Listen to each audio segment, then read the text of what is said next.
Hello friends, സാന്ത്വനത്തിൻ്റെ പുതിയൊരു എപ്പിസോഡിലേക്ക് എല്ലാവർക്കും സ്വാഗതം. അങ്ങനെ അപ്പോൾ ഹരിയോട് പറയണം, ഇത് ഞാൻ നേരത്തെ ചെയ്യേണ്ടിയിരുന്നതായിരുന്നു ഹരി. അപ്പോൾ ഹരി ചോദിക്കുന്നുണ്ട്, എന്താ? അല്ല, ദേവേട്ടത്തെ അമ്മ എന്ന് വിളിപ്പിക്കാൻ ഒരു കാരണക്കാരി ഞാൻ തന്നെയായിരുന്നു. അതിൻ്റെ ഒന്നും ഒരു ആവശ്യമില്ലായിരുന്നു. എൻ്റെ ഡാഡിയോടും രാജേശ്വരി അപ്പച്ചിയോടും എല്ലാവരോടും ഞാൻ വാശി കാണിച്ചിട്ട് പറഞ്ഞതായിരുന്നു. പോരാഞ്ഞിട്ട് അപ്പോഴൊക്കെ അവരെല്ലാവരും എന്നെ തടഞ്ഞതാ. നീ അങ്ങനെ വിളിപ്പിക്കരുത്, നിൻ്റെ മൂക്ക് നീ തന്നെയാണ് അമ്മ എന്ന്. എന്നിട്ട് ഞാൻ കേട്ടില്ല. എന്തിനു പറയണം?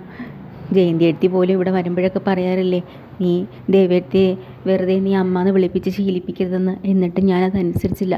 അതിൻ്റെ ഫലമാണ് ഇപ്പം എനിക്ക് കിട്ടിയത് എന്ന് പറയുമ്പോൾ ഹരി പറയുന്നുണ്ട്, പ്രസവിച്ചെന്നേ ഉള്ളൂ, നീ ഇത്രയും വർഷം വളർത്തി വലുതാക്കി, നിനക്ക് എന്താണ് ഒരു കുഞ്ഞ് വളരുന്നെന്നുള്ള ആ ഒരു ബുദ്ധിമുട്ട് പോലും ഇല്ലാതെ ഇത്രത്തോളം ആക്കി വലുതാക്കി ഇപ്പോഴും 5 വർഷം കഴിഞ്ഞില്ലേ, ഇപ്പോഴാണോ അപ്പോൾ നിനക്ക് ഈ ബോധം വന്നത് എന്ന് ചോദിക്കുമ്പോൾ, അതേ ഹരി, ഇപ്പം തന്നെ എനിക്ക് ബോധം വന്നത്. ഞാൻ മോള് ഈ ശ്വാസം മുട്ടി വലിച്ച് കിടന്നിട്ട് പോലും അവൾ പറഞ്ഞത് കേട്ടില്ലേ, എനിക്ക് മമ്മിയെ കാണണ്ട അമ്മയെ കണ്ടാൽ മതിയെന്ന്. എൻ്റെ കണ്ണിൽ നിന്ന് കണ്ണീരല്ല ഹരി വരുന്നത്, ചോരയാണ് വരുന്നത് എന്നും പറഞ്ഞ് നമ്മുടെ അപ്പോൾ അങ്ങ് പൊട്ടിക്കരയാനാട്ടോ. ഹരിക്ക് എന്ത് ചെയ്യാൻ പറ്റും? കുറച്ച് സമയം കഴിയുമ്പോൾ ഡോക്ടർ ഇറങ്ങി വരുന്നുണ്ട്. ഡോക്ടർ ചോദിക്കുന്നുണ്ട്, ഈ കുട്ടിയുടെ അമ്മയെന്ന് പറയുന്ന ആളെത്തിയിട്ടുണ്ടോ? കുട്ടിക്ക് നല്ല ബ്രീത്ത് എടുക്കാനൊക്കെ ബുദ്ധിമുട്ടും കാര്യങ്ങളും ഒരു ടെൻഷനും ഉണ്ട്. അപ്പോഴത്തേക്കിനും ഹരി പറയും, ഇപ്പോൾ വരും എന്ന് പറയാണ്. അപ്പോൾ ശിവനും പറയുന്നുണ്ട്, വലിയേട്ടത്തി ഏട്ടനും ഇങ്ങോട്ട് പുറപ്പെട്ടിട്ടുണ്ട് ഡോക്ടറെ, ഇപ്പം എത്തും. ഈ ഏട്ടത്തി എന്ന് പറയുന്നതാണോ കുഞ്ഞിൻ്റെ വല്യമ്മ എന്ന് പറഞ്ഞത്? അതെ ഡോക്ടർ. എത്രയും വേഗം വരാൻ പറയൂ എന്ന് പറഞ്ഞിട്ട് ഡോക്ടർ അകത്തേക്ക് കയറി പോകുമ്പോൾ ദേവിയും ബാലനും കൂടെ പ്രാളം പിടിച്ച് ഓടി വരാനാട്ടോ. ഓടി വരുമ്പോൾ ഇവരിവിടെ നിൽക്കുന്ന കാണുകയാണ്. അപ്പോൾ സിസ്റ്റർ പുറത്തേക്ക് ഇറങ്ങി വരുമ്പോൾ പെട്ടെന്ന് തന്നെ ശിവൻ പറയുന്നുണ്ട്, സിസ്റ്ററെ കുഞ്ഞിനെ കാണണമെന്ന് പറഞ്ഞില്ലേ, കുഞ്ഞിൻ്റെ അമ്മയായത് എന്ന് പറയുമ്പോൾ ശരി അകത്തേക്ക് കയറി വന്നോളൂ എന്ന് പറയുമ്പോൾ ബാലനും ദേവിയും കൂടെ അകത്തേക്ക് കയറുമ്പോൾ സിസ്റ്റർ പറയുന്നുണ്ട്, കുഞ്ഞിനെ അമ്മയെ മാത്രം കാണണമെന്നാണ് പറഞ്ഞത്, തൽക്കാലം ഒരാൾ കയറിയാൽ മതി എന്ന് പറയും. ദേവി അകത്തേക്ക് ചെല്ലുമ്പോൾ ദേവിക്ക് ആകെ, അതിനു മുന്നേ തന്നെ ദേവി അറിയുന്നില്ലല്ലോ ഇത്രയും ഇതാണെന്ന് കുഞ്ഞിന്. അപ്പോൾ പെട്ടെന്ന് സിസ്റ്റർ ഇറങ്ങി വന്നിട്ട് കുഞ്ഞിൻ്റെ കയ്യിലും കഴുത്തിലോ കിടന്ന ഓർണമെൻറ്റ്സ് എല്ലാം കൂടെ കൊണ്ട് കൊടുക്കുകയാണ്. ഇതാണ് കുഞ്ഞിൻ്റെ ഓർണമെൻറ്റ്സ് എന്ന് പറഞ്ഞിട്ട്. അപ്പോൾ ദേവി ചോദിക്കുന്നു, ഇതൊക്കെ എന്തിനാണ് തരുന്നത്? അല്ല, ICUല മോള്. ICUലോ? അതിനങ്ങനെയല്ലല്ലോ ബാലേട്ടൻ പറഞ്ഞത്, മോൾക്കൊരു കുഴപ്പവും ഇല്ലെന്നാണല്ലോ പറഞ്ഞത്. അതെ എന്നൊക്കെ എല്ലാവരും ഇങ്ങനെ വിൽക്കുന്നുണ്ട്. പിന്നെ അപ്പോഴാണ് പെട്ടെന്ന് സിസ്റ്റർ പറയുന്നത്, അകത്തേക്ക് കയറി കുഞ്ഞിനെ നോക്കിക്കൊള്ളാനായിട്ട്. അങ്ങനെ പെട്ടെന്ന് വെപ്രാളം പിടിച്ച് ദേവി അകത്ത് ചെല്ലാനായിട്ടോ. അകത്ത് ചെല്ലുമ്പോൾ മോളുടെ ആ ഒരു മുഖത്തൊക്കെ ഈ മാസ്ക് വെച്ച് കിടക്കുന്ന കാണുമ്പോൾ ദേവിക്ക് സഹിക്കാൻ പറ്റുന്നില്ല. ദേവിയാണെങ്കിൽ ചെന്ന് ഓടിപ്പോയി മോളേന്ന് വിളിക്കാനുണ്ട്. അപ്പോൾ ഡോക്ടർ നോക്കുന്നുണ്ട്. ഡോക്ടർക്ക് പറയാൻ പറ്റുന്നില്ല. അതിനുമ്പേ ദേവി പോയി മോളെ കെട്ടിപ്പിടിച്ച് ഉമ്മ വയ്ക്കുകയും ഒക്കെ ചെയ്യുമ്പോൾ മോള് പെട്ടെന്ന് എന്തോ പറയാനായിട്ട് കൈയെടുക്കുകയാണ്. അപ്പം ദേവി പറയുന്നത്, ഡോക്ടറെ മോളെന്തോ പറയണമെന്ന് പറയുകയാണ്. അപ്പോൾ പെട്ടെന്ന് മോൾക്ക് മാസ്ക് എടുത്ത് മാറ്റി കൊടുക്കാനുണ്ട്. അപ്പോൾ അമ്മയെന്ന് വിളിക്കുകയാണ് കേട്ടോ. അമ്മ വന്നോ? മോളെ ഞാൻ വന്നു. മോൾ എന്തിനാ ഇങ്ങനെ കരഞ്ഞ് വാശി പിടിച്ച് ഇങ്ങനെ ശ്വാസം മുട്ടലൊക്കെ ആക്കി വെച്ചത്?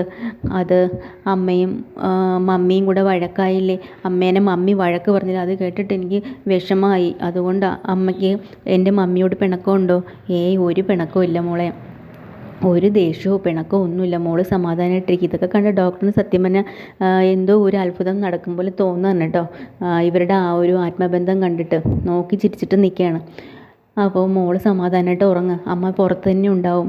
ഇല്ല, അമ്മ എൻ്റെ കൂടെ കിടക്കുമെന്ന് ചോദിക്കുകയാണ്. അപ്പോൾ ICU അല്ലേ, അപ്പോൾ മോളുടെ കൂടെ അങ്ങനെ കിടക്കാൻ പറ്റില്ലല്ലോ. അപ്പോൾ ദേവി പറയുന്നുണ്ട്, മോള് ധൈര്യമായിട്ട് ഇവിടെ കിടന്ന് ഒരു കുഴപ്പവും വരില്ല, അമ്മ വെളിയിൽ തന്നെ ഉണ്ട്, രാവിലെ നമുക്ക് വീട്ടിലേക്ക് പോകാം എന്നൊക്കെ പറയാണ് കേട്ടോ. അപ്പോൾ ഡോക്ടർ പറഞ്ഞ, ചുമ്മാ അതല്ല മോൾ അമ്മയെ ചോദിച്ചത്, ഇപ്പോഴല്ലേ മനസ്സിലായത്. എന്തായാലും ശരി എന്നൊക്കെ പറയണം. അങ്ങനെ ദേവി സങ്കടപ്പെട്ട് വെളിയിലോട്ട് ഇറങ്ങണം. അങ്ങനെ അപ്പോൾ ആണെങ്കിൽ സങ്കടത്തിലാണെങ്കിലും ദേഷ്യം ഉള്ളിലുണ്ട്. അവരവിടെ ആരോടും മിണ്ടുന്നുമില്ല. അപ്പോൾ അങ്ങനെ പുറത്തിറങ്ങി ദേവി ഇങ്ങനെ വന്നിരുന്ന് ഒരേ കരച്ചിലാണ്. അപ്പോൾ ബാലൻ പറയാണ്, ദേവി ഞാനൊന്ന് മോളെ കണ്ടിട്ട് വരട്ടെ.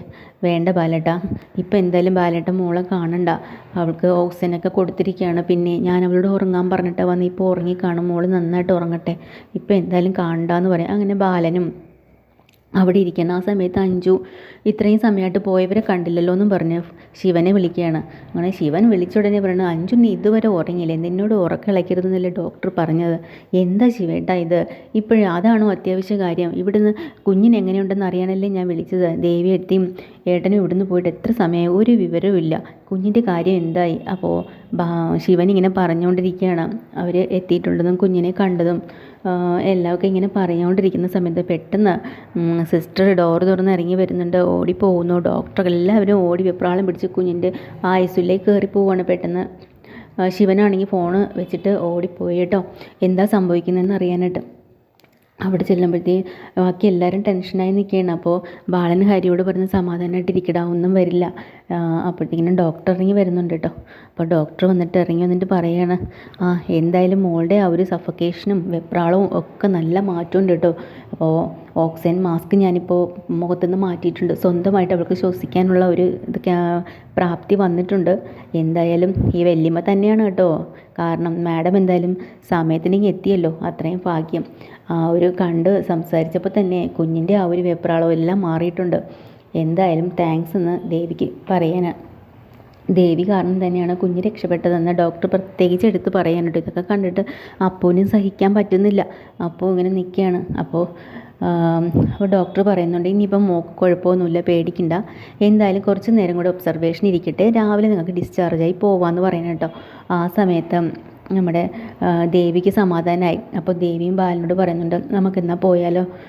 ശരി, നമുക്ക് പോവാമെന്ന് പറഞ്ഞ് തിരിഞ്ഞ് പോകുമ്പോഴത്തേക്കിനും ഹരി പെട്ടെന്ന് ഏട്ടാ, അപ്പു കാരണം ഒരുപാട് വിഷമിച്ചെന്നറിയാം നിങ്ങൾ രണ്ടുപേരും. അവൾക്ക് വേണ്ടി അറിഞ്ഞോ അറിയാതെ എന്തെങ്കിലും പറഞ്ഞിട്ടുണ്ടെങ്കിൽ ഞാൻ മാപ്പ് പറയാം, എന്നോട് നമുക്ക് ക്ഷമ തരണമെന്ന് പറയാൻ കൈ കുപ്പിക്കൊണ്ടിട്ടോ ഹരി. അപ്പോൾ ബാലൻ പറയാണ്, സാരമില്ലടാ പോട്ടെ, അല്ലെങ്കിൽ തന്നെ വലിയേട്ടനും ഏട്ടത്തേക്കൊക്കെ ക്ഷമിക്കാനല്ലേ അറിയൂ, സാരമില്ല. അപ്പോഴും അപ്പൊന്നും മിണ്ടുന്നില്ലട്ടോ. അപ്പൂൻ്റെ മുഖത്തും ഇവർ രണ്ടുപേരും നോക്കുന്നുമില്ല. അങ്ങനെ പോകുന്നതിന് മുന്നേ ആയിട്ട് ദേവി ഒന്നുകൂടി കയറി കുഞ്ഞിനെ കാണുന്നുണ്ട്. അപ്പോൾ സിസ്റ്ററും പറയുന്നുണ്ട്, എന്തായാലും ഇങ്ങനൊരു അമ്മ കൊള്ളാമല്ലോ, ഇത്രയും നിങ്ങൾ തമ്മിലുള്ള സ്നേഹം അത് തന്നെയാണ് കുഞ്ഞ് ഇത്രയും വെപ്രാളം പിടിച്ചത്, എനിക്ക് അമ്മയെ കാണണമെന്ന് വെച്ചിട്ട് എന്ന് പറയണം. അങ്ങനെ ഒന്നും കൂടെ ദേവി കുഞ്ഞിനെല്ലാം കണ്ടിട്ട് പുറത്ത് ഇറങ്ങിയിട്ട് പോവാണ്. അങ്ങനെ വീട്ടിലേക്ക് തിരിച്ചു പോകാൻ കേട്ടോ. വീട്ടിൽ പോയിരുന്നാണെങ്കിൽ കുഞ്ഞിൻ്റെ കാര്യം ഓർത്ത് ആഹാരമില്ല വെള്ളമില്ലാതെ ഭഗവാനോട് പ്രാർത്ഥിച്ച് രാത്രി മുഴുവനും ദേവി ഉറക്കളച്ചിരുന്നു. രാവിലെ ആകുമ്പോഴത്തേക്കും ഒരു കപ്പ് കാപ്പിയായിട്ട് 5 വരെയാണ്. അപ്പോൾ ദേവത്തി ചായയെങ്കിലും കുടിക്കുന്നവരും എനിക്കൊന്നും വേണ്ട, എന്തിനാ ദേവത്തി ഇങ്ങനെ വെള്ളം പോലും കുടിക്കാതിരിക്കുന്നത്, അല്ലെങ്കിൽ തന്നെ മോൾക്ക് കുഴപ്പമൊന്നും ഇല്ലെന്നല്ലേ പറഞ്ഞത്, വരട്ടെ, എന്തായാലും വരും, ഇതങ്ങൾക്ക് കുടിക്കുമെന്ന് പറയാൻ കേട്ടോ.